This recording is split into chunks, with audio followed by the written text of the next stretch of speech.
কারাগার ও বন্দীদের নিয়ে শুরুতেই সংকটে পড়েছে যুক্তরাজ্যের নতুন সরকার। দেশটির কারাগারগুলোতে কয়েদিদের সংখ্যা বাড়ছে। ইতিমধ্যেই পূর্ণ হয়ে গেছে কারাগারগুলো। পাশাপাশি কারাগার কেন্দ্রিক ব্যয় বেড়েছে।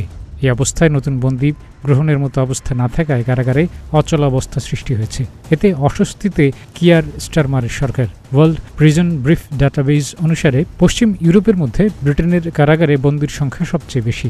নতুন কারা আইন প্রণয়নে আগের সরকারগুলো ব্যর্থ হওয়ায় এই সংকট দেখা দিয়েছে। এ কারণে কারাগারে উপচে পড়ছে বন্দীরা। যুক্তরাজ্যের কারাগারে এক একজনের জন্য নির্মিত কক্ষে 2 জন বন্দীকে থাকতে হচ্ছে। এর কারণ হিসেবে বলা হচ্ছে, আগের সরকার কিছু অপরাধীকে মুক্তি দিলেও নতুন বন্দীর আগমন ঠেকাতে আদালতে চলা মামলার নিষ্পত্তিতে বিলম্ব করছে। এ কারণে বন্দীর সংখ্যা বেড়েই চলছে। কারাগারে গভর্নরদের প্রতিনিধিত্বকারী সংস্থা প্রিজন গভর্নর্স অ্যাসোসিয়েশনের সভাপতি টম হুইটলি সতর্ক করেছেন, কারাবন্দী সমস্যার সমাধান দ্রুত পেতে হলে পুলিশের সেল থেকে বন্দীদের কারাগারে স্থানান্তর বন্ধ করতে হবে। এক্ষেত্রে নতুন সরকারকে দ্রুত পদক্ষেপ নিতে হবে।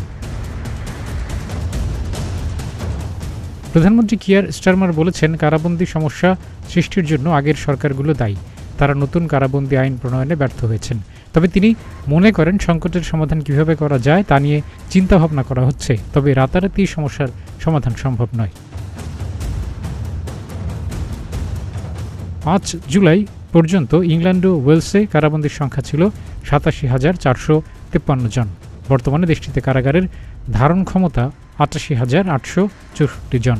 যুক্তরাজ্যের জনসংখ্যা অনুসারে প্রতি লাখে বন্দীর সংখ্যা 144 জন। এই হারের চেয়ে ফ্রান্স, স্পেন ও ইতালিতে বন্দীর সংখ্যা 25% কম। আর জার্মানি ও নেদারল্যান্ডসে যুক্তরাজ্যের অর্ধেক কারাবন্দী রয়েছে। তবে যুক্তরাষ্ট্রে প্রতি লাখে কারাবন্দী 531 জন। স্টারমার আগে ইংল্যান্ড এবং ওয়েলসের প্রধান প্রসিকিউটরের দায়িত্ব পালন করেছেন।